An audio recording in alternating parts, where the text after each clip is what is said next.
থাকে যদি সেইখানে কোনো নৌকা বা লঞ্চ চলাচল না করে সেগুলোকে আমরা লিজ দিতে পারি। সরকারি জলাশয় থাকলে সেগুলোকে লিজ দিতে পারি, যেন মানুষ উৎসাহ করে মাছের চাষ করতে পারে।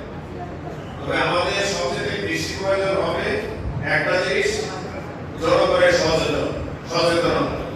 যে একটু আগে থানার অফিসার বললেন যে আমরা পুলিশে কি করবো, ধরে নিয়ে আসি আবার ছুটে যায়। এই যে মাছের চাষ একই অবস্থা। আপনি দেখেন কত ধরনের জাল বাইরে দিচ্ছে। এমনও কিছু জাল আছে যেখানে ছোট মাছটা পর্যন্ত ধরা পড়ে। যদি বড়গুলা ধরে ঠিক আছে, পর্যায়ক্রমে ছোটগুলা বড় হবে, বড়গুলা ধরা পড়বে, তাহলে না মাছ থাকবে। আমরা ছোটবেলায় সবগুলা খাল নদীতে দেখলাম প্রচুর মাছ। আর একটা সমস্যা, যতগুলা বাজারের আশেপাশে খাল আছে, বাজারে সব ময়লা যায় খালে ফেলায়। এই খাল ঘুরে যায়, বাড়ির ময়লা খালে ফেলায়। খাল নদী যদি ঘুরে যায় তাহলে মাছ আসবে হইতে। খালে পানি থাকবো, মাছ বড় হবে, নদীতে যাবে, বর্ষা পেয়ে বড় হবে, পুষ্করিতে যাবে। আর আমি অনুরোধ করবো, আপনারা যারা মাছ ধরেন তারা কোনো মতেই কারেন্ট জাল, চায়না চাই, যেগুলি মাছের জন্য ক্ষতিকর, আপনারা আমাদের চেয়ে বেশি বোঝেন।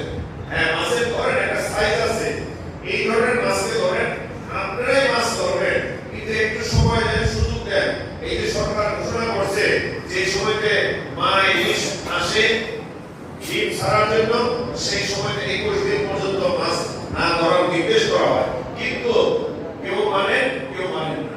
অনেকে বললেন অন্য এলাকায় থেকে চলে আসে। আমি বলবো প্রশাসনকে ওই সময়টা আমাদের সজাগ থাকার জন্য, এবং আমি এর সঙ্গে আলাপ করছি, ডিসি সঙ্গে আলাপ করবো, ওই সময়টা আমরা আরো একটা ম্যাজিস্ট্রেট রাখবো কন্টিনিউয়াসলি।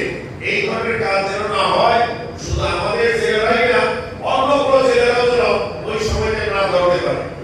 আর আপনারা যে বললেন যে আপনারা মাছ ধরতে গেলে কারা আপনাদেরকে ধরতে আসে, কারা আপনাদেরকে চাঁদা দেয়, আপনারা দুই একজন আমি এখানে বসলে আয়সা বলবেন ঘটনাটা কি।